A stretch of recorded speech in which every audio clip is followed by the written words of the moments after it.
আর এর মাঝখানে ইংরেজি মাসের ডিসেম্বরের 31 তারিখ বিদায়, জানুয়ারি মাসের 1 তারিখ হচ্ছে শুরু। তার আমরা নাম দিয়েছি নববর্ষ উদযাপন। ইংরেজিতে বলে 31st নাইট, তাই তো?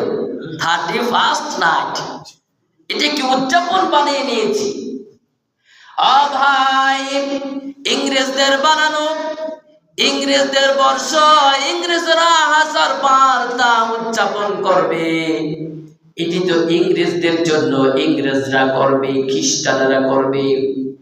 ভাই, আমি আপনি মুসলমান হিসাবে ইংরেজদের বানানো, খ্রিস্টানদের বানানো একটি উদযাপন আমরা মুসলমানদের ভিতরে ঢুকিয়ে দিয়েছি, আর মনে করেছি এটি সকলের। ভাই, এটি সকলের নয়।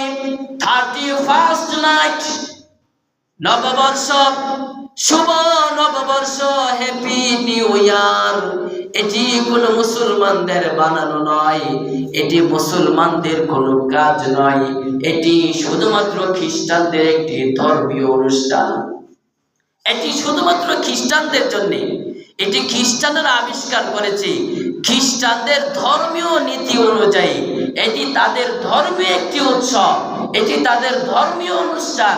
কিন্তু আমরা খ্রিস্টানদের জিনিসটাকে আমরা মুসলমান হয়েও মুসলমানদের ভিতরে এমন ভাবে ঢুকাইছি, এটি যে একটি ধর্মীয় অনুষ্ঠান, এটি যে একটি খ্রিস্টানদের।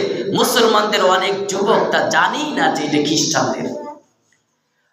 ভাই, খ্রিস্টানদের উৎসব খ্রিস্টানরা করবে, আমরা মুসলমান, মুসলমানদের উৎসবগুলো আমরা করব।